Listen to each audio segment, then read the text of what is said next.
Fala pessoal, sejam bem-vindos a mais uma aula para o nosso curso da certificação CPA 20. Eu sou o Prof. Renan Duarte e estou vindo aqui só para lembrar vocês de quem quiser ter acesso ao curso completo, com todos os slides que eu venho utilizando nas aulas, com a apostila completa, com banco de questões, com mais de 800 questões comentadas e também materiais de resumo direcionados para a revisão, cliquem no primeiro link na descrição ou então nos comentários fixados para que vocês tenham acesso a esse material completo. E no mais, não esqueçam aqui de deixar o like, se inscrever no canal e bora para mais uma aula. Pessoal, agora a gente vai estudar os diferentes tipos de fundo de investimento que a gente tem, né? A começar aqui pelos fundos de investimento financeiro, os FIF.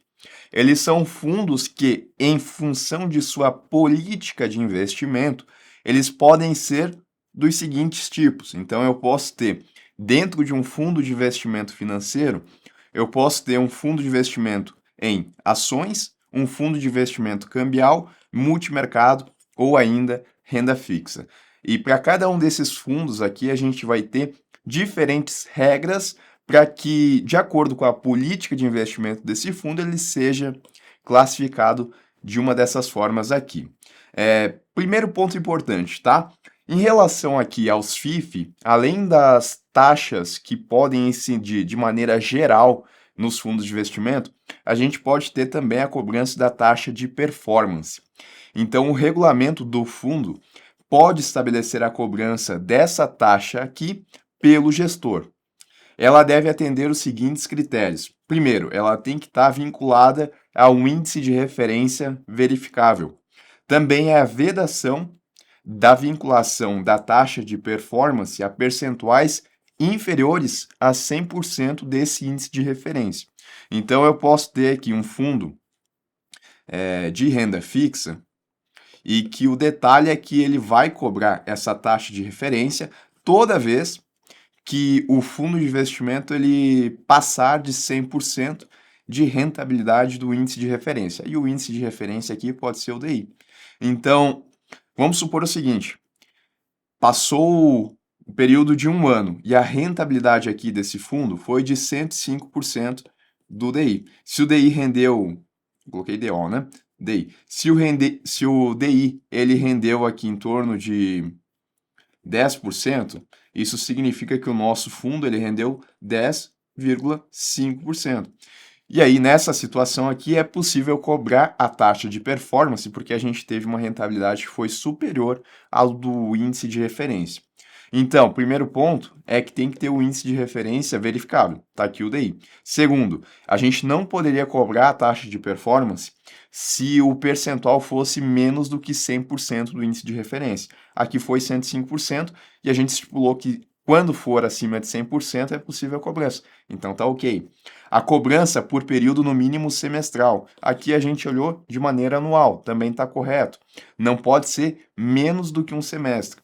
E a cobrança ela vai acontecer após a dedução de todas as despesas, inclusive das taxas devidas aos prestadores de serviços essenciais. É exemplo da taxa de administração. Então, em outras palavras, a gente cobra por último a taxa de performance. Em relação ao papel do administrador aqui no FIF, a gente tem o seguinte: ele vai ter que verificar a compatibilidade dos preços, verificar também os limites de concentração dos ativos e contratar o custodiante. São serviços adicionais aqui em relação ao administrador, além de todos aqueles que já estão previstos na parte geral da legislação que fala sobre as suas atribuições. Bom, em relação ao gestor, né, além das vedações que ele tem, o que a gente tem aqui adicionalmente em relação aos FIF? Primeiro, é vedado ao gestor realizar operações com ações fora do ambiente de mercado organizado, mas ressalvadas as hipóteses de distribuições públicas, exercício de direito de preferência, conversão de debêntures em ações, exercícios de bônus de subscrição, integralizações e resgates em ativos e negociação de ações vinculadas a acordo de acionista. Então, tirando essas hipóteses aqui, não pode o gestor negociar ações fora do mercado organizado. E também ele é proibido de emprestar e tomar ativos financeiros em empréstimo em operações cursadas por meio de serviço que não seja ou autorizado pelo Banco Central do Brasil ou pela CVM. Então, além daquelas vedações que a gente tem para o gestor em relação à parte geral, que fala sobre fundos de investimento, a gente passa a ter também aqui essas outras duas. E como é que fica em relação aos ativos financeiros no exterior? Bom, vamos lá. Os ativos financeiros no exterior devem observar ao menos uma das seguintes condições. Eu tenho duas condições, então, em relação a esses ativos que estão sendo negociados lá no exterior, mas que estão sendo comprados por um ativo, por um fundo de investimento aqui no Brasil, eles têm que atender pelo menos uma dessas duas aqui. Ou serem registrados em um sistema de registro, objeto de escrituração de ativos, objeto de custódia ou objeto de depósito central, em todos os casos, por uma instituição devidamente autorizada no país de origem e supervisionadas por sua supervisão local. Então, em outras palavras, o ativo ele tem que estar registrado. Ou ainda terem, né, sua existência diligentemente verificada pelo custodiante da classe, que deve verificar ainda se tais ativos estão escriturados ou custodiados por entidade autorizada para o exercício de tais atividades por uma autoridade que também seja supervisionada por supervisão local. Tem que atender, então, uma dessas duas condições aqui. Ou ser verificado pelo custodiante, vou marcar aqui, ou então, né, serem registrados. E daí, quem vai fazer o registro, quem vai ser o custodiante, eles têm que estar autorizados, eles têm que estar supervisionados. E os ativos financeiros no Brasil? Bom, os ativos financeiros negociados no mercado brasileiro devem ser registrados em um sistema de registro também, ou objeto de depósito central, junto a instituições devidamente autorizadas pelo Banco Central do Brasil ou então pela CVM. Aqui é mais tranquilo porque a gente já tem esses órgãos definidos. Lá no exterior vai depender do país, mas tem que atender essas condições aqui. Aliás, pelo menos uma dessas duas condições, né? Ou registrado ou então verificado pelo custodiante. Bom, as classes de cota de fundos de investimento financeiro devem observar os seguintes limites de concentração ao aplicar em ativos financeiros no exterior. Então, cumpre essas regras aqui. Cumprindo essas regras, agora qual que é o limite que eu posso colocar em ativos que estão lá no exterior? Bom, daí eu tenho que observar qual o tipo de classe. Primeiro, eu não tenho um limite para as classes categorizadas como renda fixa e dívida externa e classes que sejam exclusivamente destinadas a investidores profissionais. Então, pode aplicar até 100% do PL, não existe esse limite. Agora, até 40% do PL para classes exclusivamente destinadas a investidores qualificados. Então já muda, né? Uma coisa é investidor profissional, se a gente for pensar em pessoa física, pessoa jurídica, tem que ter pelo menos 10 milhões investido, mais o ateste. Agora, investidores qualificados, novamente pensando em pessoa física e jurídica, é 1 milhão. E ainda, até 20% do PL para as classes destinadas ao público em geral. É possível que os limites de concentração para os investidores qualificados e também para o público em geral sejam extrapolados. Existe essa possibilidade, desde que cumprindo uma série de requisitos, mas existe essa possibilidade de extrapolar, tá? Isso foi o limite de concentração em relação a ativos no exterior. Eu também tenho aqui a concentração de limite por emissor. Aqui eu estou falando de ativos negociados aqui no Brasil, tá? Então, por exemplo, até 20% do PL quando o emissor for uma instituição financeira autorizada a funcionar pelo Banco Central do Brasil. Tá? Então, só pode colocar até 20% do PL em ativos de uma mesma instituição financeira. Até 10% do PL quando o emissor for uma companhia aberta. E no caso de aplicações em BDR ações, quando o emissor for uma companhia aberta ou assemelhada. Só dando exemplo, né? Vamos pensar que o PL do fundo ele é de 1 milhão. Eu estou falando então aqui no primeiro limite que eu posso colocar até 200 mil investidos em CDBs, por exemplo, de uma mesma instituição financeira. Eu posso colocar em mais CDBs? Posso, mas de diferentes instituições financeiras, porque aqui eu estou concentrando pelo emissor. Também posso colocar até, seguindo o segundo limite aqui, né, até 100 mil desse nosso patrimônio aqui em ações de uma mesma empresa. A partir disso, eu posso colocar em mais ações de outras empresas? Posso, tá? Esse é o detalhe, é por emissor. Até 10% do PL quando o emissor for uma sociedade de propósito específico que seja subsidiária integral de companhia securitizadora e até 5% do PL quando o emissor for uma pessoa natural ou jurídica de direito privado que não seja uma companhia aberta ou instituição financeira autorizada a funcionar pelo Bacen. E existem alguns casos em que a gente não tem limite, tá? Quando o emissor for a União Federal, e aqui eu estou falando então de títulos públicos federais, significa que o PL do fundo ele pode colocar 100% se ele quiser em títulos públicos federais, que são emitidos pela União. Quando o emissor for fundo de investimento ou a política de investimento prever a aquisição de ativos fungíveis de uma única emissão de valores imobiliários. Então, se o emissor for um fundo de investimento, exemplo de cotas de outros fundos de investimento, aqui a gente não tem mais os limites. E além do limite por emissora, também tem o limite por modalidade, por ativo financeiro. Então, até 20% do PL para o conjunto dos seguintes ativos. E pode chegar a 40% se contar com a presença de formador de mercado. O formador de mercado vai ser aquela pessoa que vai colocar ordens de compra e de venda para trazer mais liquidez ao mercado, para trazer mais possibilidade de os investidores tanto de comprar quanto de venderem os seus ativos.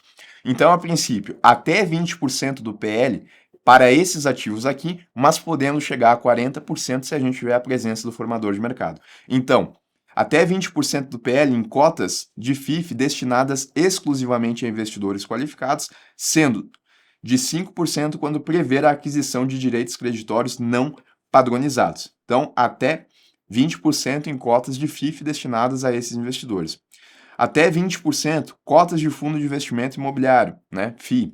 Cotas de fundo de investimento de direitos creditórios, FIDIC, sendo que 5% quando prevê a aquisição de direitos creditórios não padronizado. Certificados de recebíveis, sendo 5% quando prever a aquisição de direitos creditórios não padronizados. Então já peguem esse detalhe, né? Sempre que falar aquisição de direitos creditórios não padronizados é de 5%.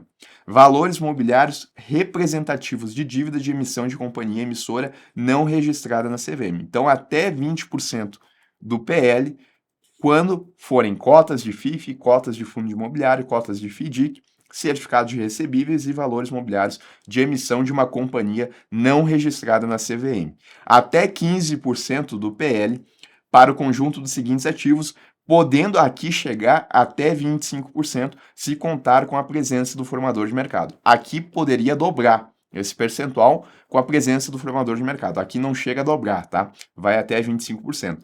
Cotas de fundos de investimento em participações, o FIP, ou ainda cotas de fundo de investimento nas cadeias produtivas agroindustriais, o FIAGRO, sendo que 5% quando prevê a aquisição de direitos creditórios não padronizados.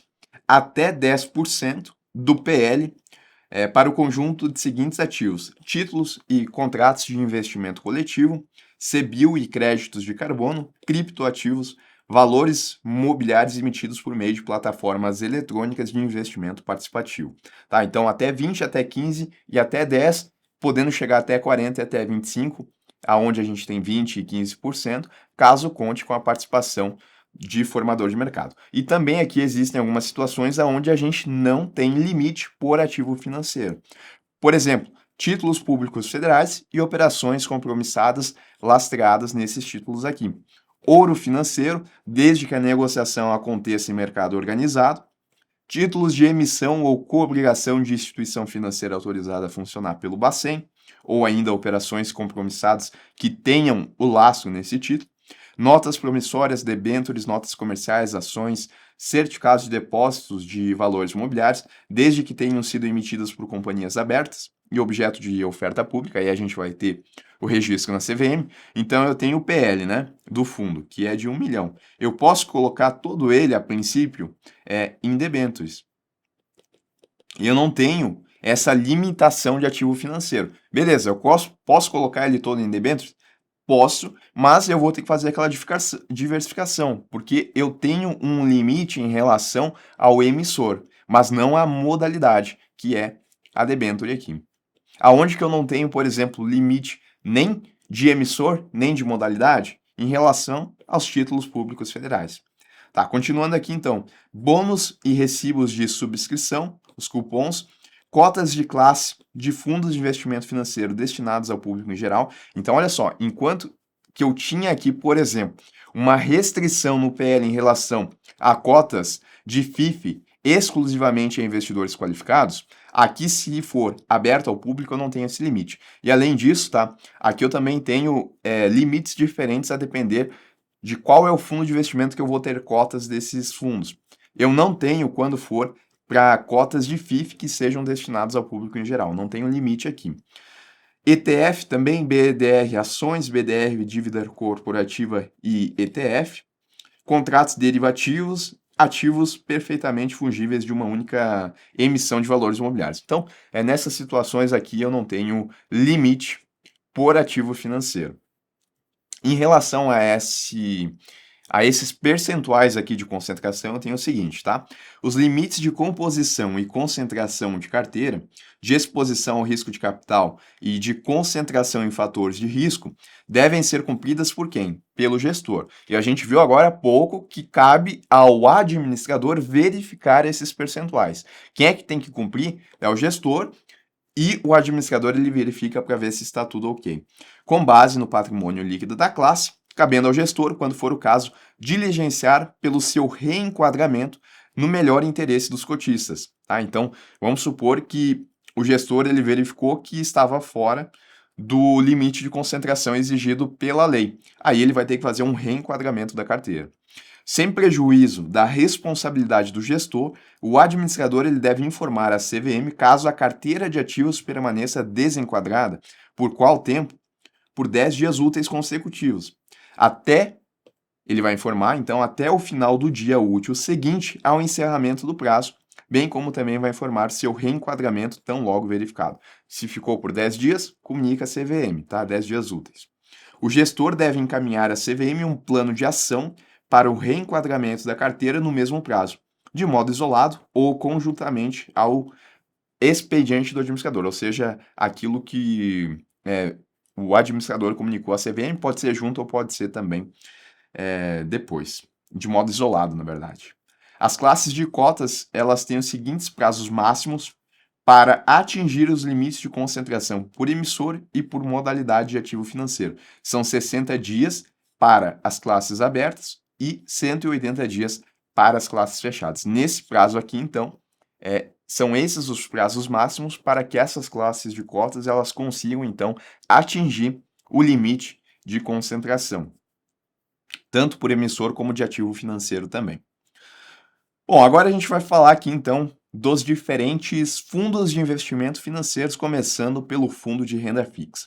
A classe que ela for tipificada como renda fixa, ela deve ter como principal fator de risco de sua carteira a variação da taxa de juros, índice de preço ou ambos. Então, o principal ponto aqui de renda fixa é que o fator de risco da carteira tem que ser a variação da taxa de juros ou então o índice de preço. Renan, dá um exemplo aqui de taxa de juros e de índice de preço. Bom, exemplo, né? Pode ser, por exemplo, a taxa Selic e índice de preço pode ser o IPCA. Significa, então, que essa classe ela vai ter como fator de risco a variação ou da Selic ou do IPCA. Dando como exemplo, né? A gente poderia ter a taxa DI também, a gente poderia ter o IGPM.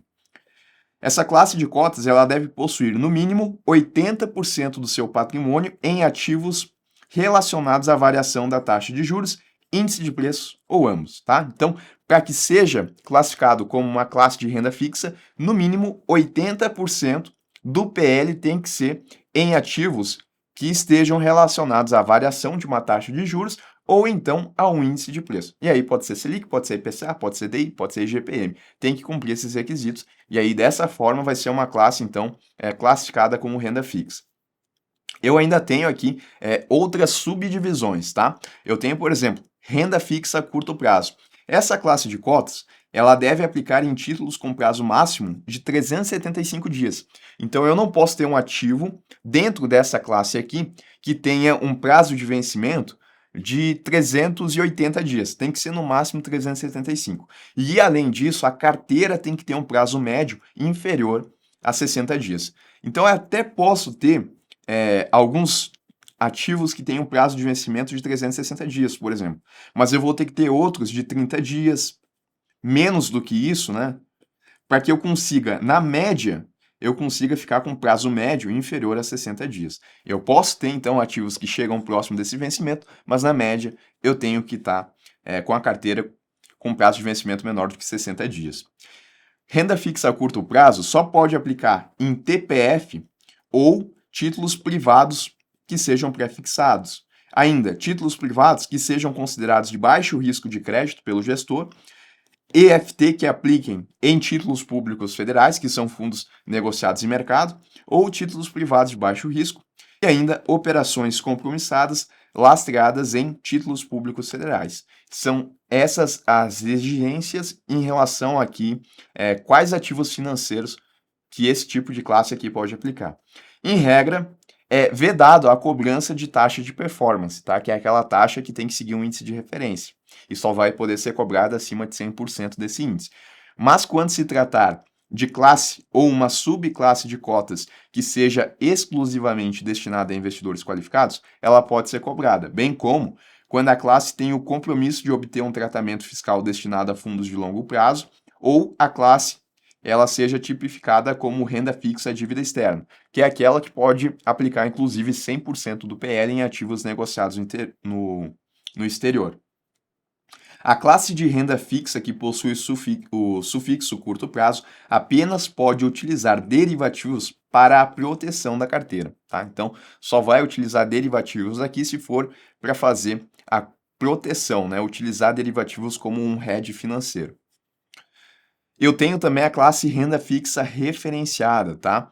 Essa subclassificação ela vai se caracterizar por acompanhar a variação de um determinado benchmark. Assim, esses fundos aqui eles devem manter, no mínimo, 95% do seu patrimônio investido em ativos que acompanham o seu benchmark. Então, se o benchmark for a taxa DI, no mínimo 95% dos ativos tem que acompanhar a taxa DI.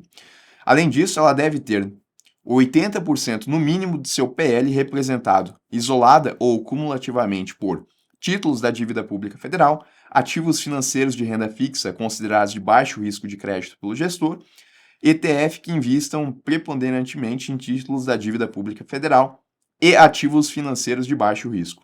Tá? Aqui a gente tem que essa classe ela também só pode utilizar derivativos para fazer a proteção da carteira, hedge. Eu ainda tenho a renda fixa simples, é um outro tipo de classe, tá?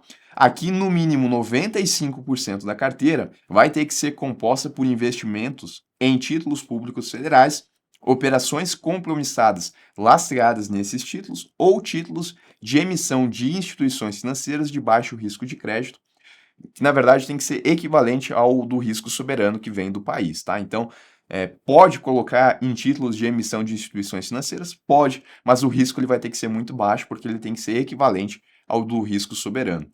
Além disso, tá, a renda fixa simples, além de ter que colocar, em regra, 95% no mínimo do seu PL em títulos públicos federais, além disso, ela tem que ser constituída sob a forma de condomínio aberto e, nesse caso, ela dispensa o recolhimento de termo de adesão de ciência e risco do cliente, e também a efetuação da verificação do perfil do investidor, né, que é o suitability. Então é dispensado quando se tratar de uma classe simples, renda fixa simples.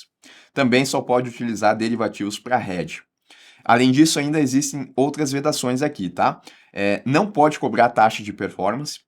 A realização de investimentos no exterior ela também não pode acontecer, não pode ter a concentração em créditos privados e não pode transformar uma classe de renda fixa simples, que tem que ser necessariamente aberta, não pode ser transformada em fechada. Eu ainda tenho a renda fixa dívida externa, que investe no mínimo 80% do seu PL em títulos representativos da dívida externa de responsabilidade da União. Esses títulos eles têm que ser mantidos no exterior em uma conta de custódia no sistema Euroclear ou então Clearstream Bank, ASA. É isso a regra aqui em relação à dívida externa. Os títulos, então, eles têm que estar sob custódia ou nesse sistema Euroclear ou então no Clearstream Bank. Podem realizar operações em mercados organizados de derivativos no Brasil ou no exterior, mas também apenas para hedge dos títulos que integram essa carteira. Bom, isso então em relação a renda fixa. Perceba que eu tenho a classe renda fixa que no mínimo 80% do PL tem que ser relacionado à variação da taxa de juros ou índice de preço. Aí eu considero como renda fixa. Eu tenho outras subclassificações que vão poder ser outros tipos de classe. Classe curto prazo, referenciado, simples e dívida externa. Detalhe, né? Quando não for curto prazo, vai ser longo prazo. E aí eu tenho regras diferentes. Eu acho necessário dar um pouco mais de atenção aqui na renda fixa simples, porque ela tem algumas características próprias. Primeiro, né, que ela dispensa o termo de adesão de ciência e risco e também a verificação do perfil do investidor. E além disso, a gente tem algumas vedações aqui, como por exemplo, a não possibilidade de cobrança da taxa de performance. Mas passando então aqui em relação à renda fixa, eu tenho os FIF, né, que são classificados como ações. O que eles precisam para ser classificados dessa forma?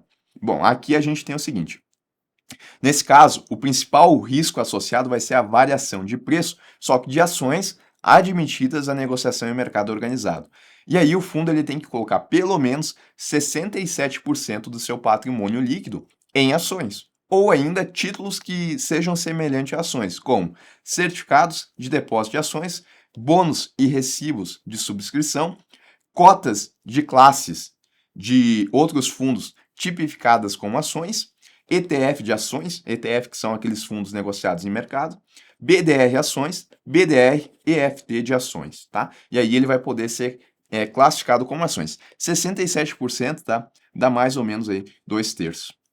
Aqui a gente não tem limite quanto à concentração por emissor e os recursos excedentes podem ser aplicados em quaisquer outras modalidades de ativos financeiros, tá? Então, a gente não tem essa concentração por emissor e o detalhe aqui é que, no mínimo, tem que ser 67% em ações ou títulos semelhantes às ações para ser classificado como ação. Mas e aí?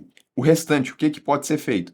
Bom, pode aplicar, por exemplo, em renda fixa, não teria problema. Mas, para ser classificado como ação, pelo menos 67, pelo menos 2/3 do PL tem que ser aplicados em ações ou, né, semelhantes.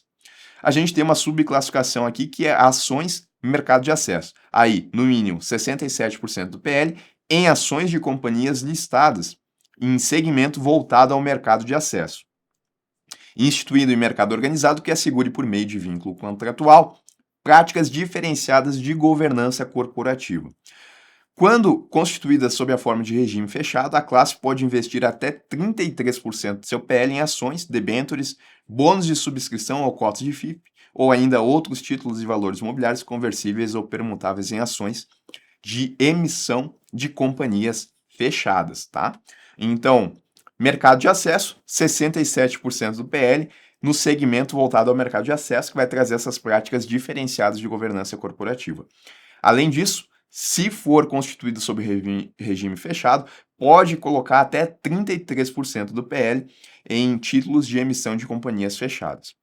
Ainda, outra classe aqui que a gente tem é a classe cambial, tá? Esses fundos cambiais eles devem ter como principal fator de risco de carteira a variação de preços de uma moeda estrangeira ou cupom cambial, investindo no mínimo 80% da carteira em ativos relacionados diretamente ou sintetizados via derivativos a esse fator de risco.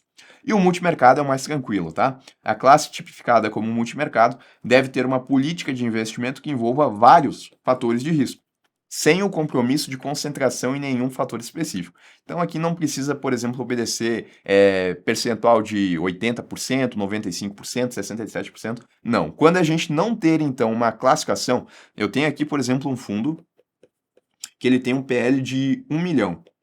E aí ele vai colocar 300 mil em renda fixa, né? Vai colocar assim, ó, 300 mil em títulos públicos federais, vai colocar 300 mil em ações, vai colocar ainda uma parte em ativos negociados no exterior, vamos colocar aqui que ele vai colocar 200 mil em ativos negociados no exterior.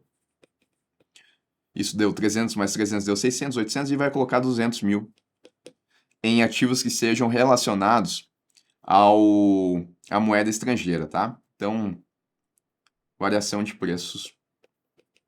Variação cambial, vou colocar assim.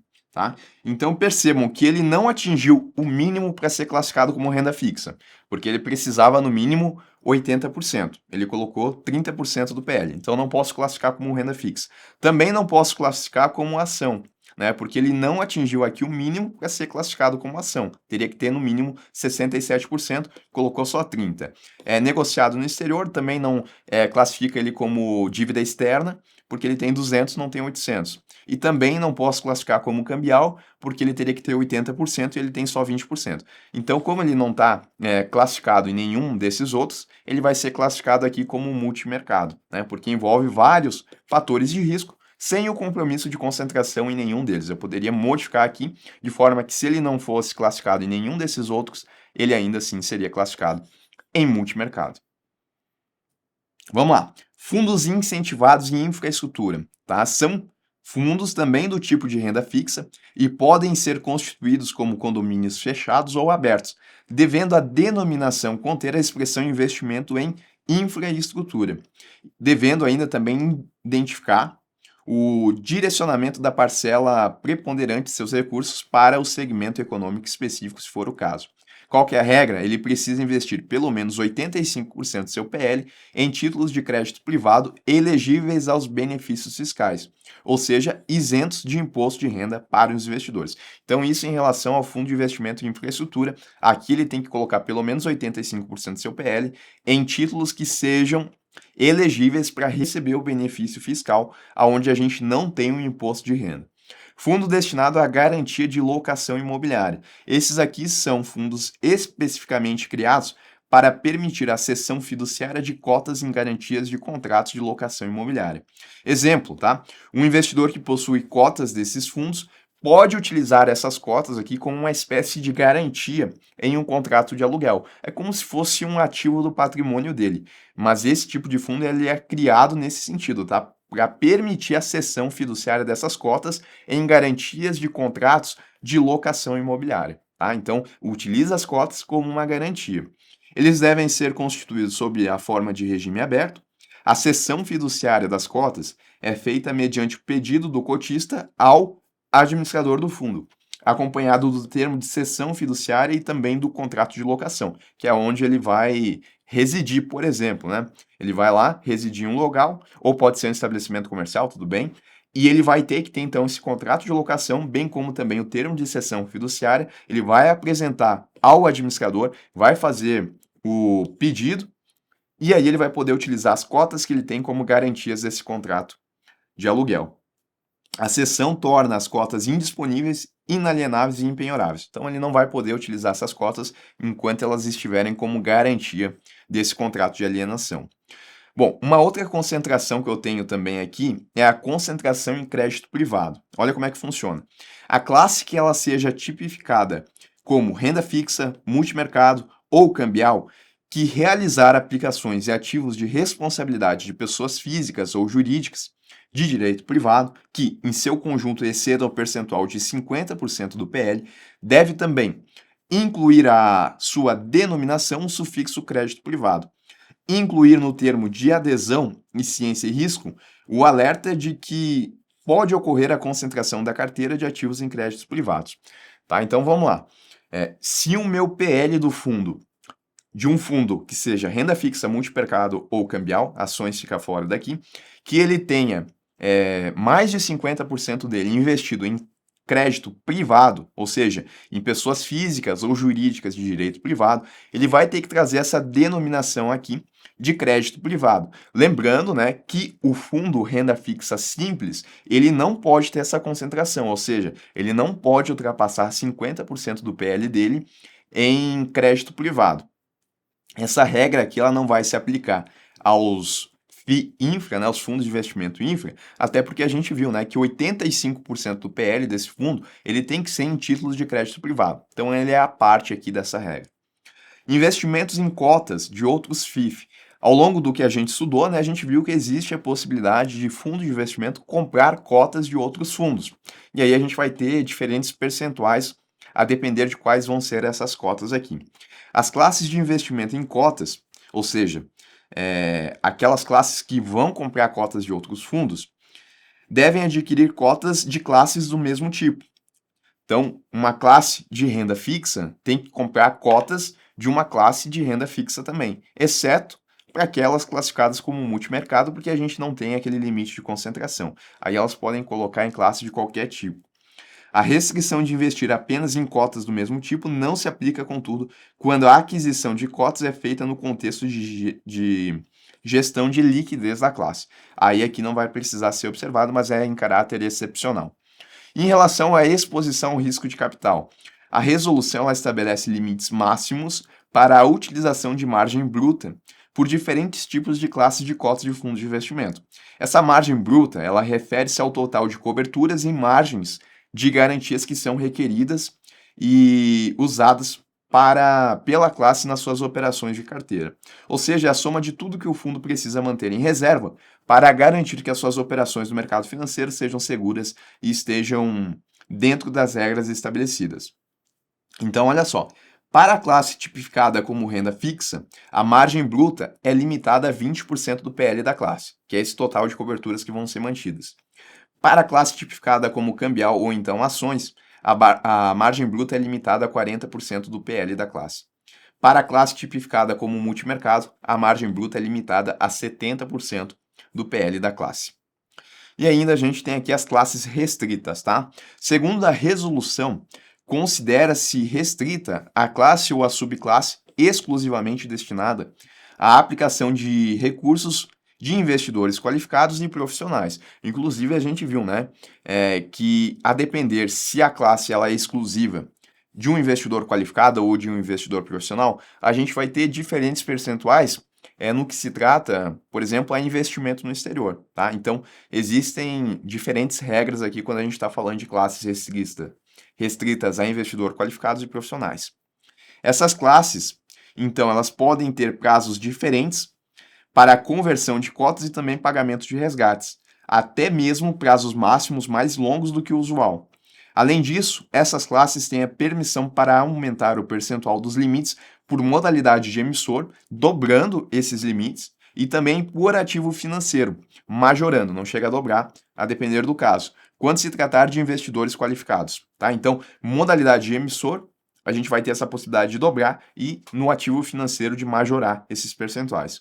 Para fundos destinados a investidores profissionais, pode-se ter ainda mais flexibilidade, incluindo a não observância dos limites de concentração, a possibilidade de investimentos ilimitados no exterior e a dispensa de algumas obrigações administrativas. Isso porque os investidores profissionais são aqueles que têm um maior conhecimento em relação ao mercado.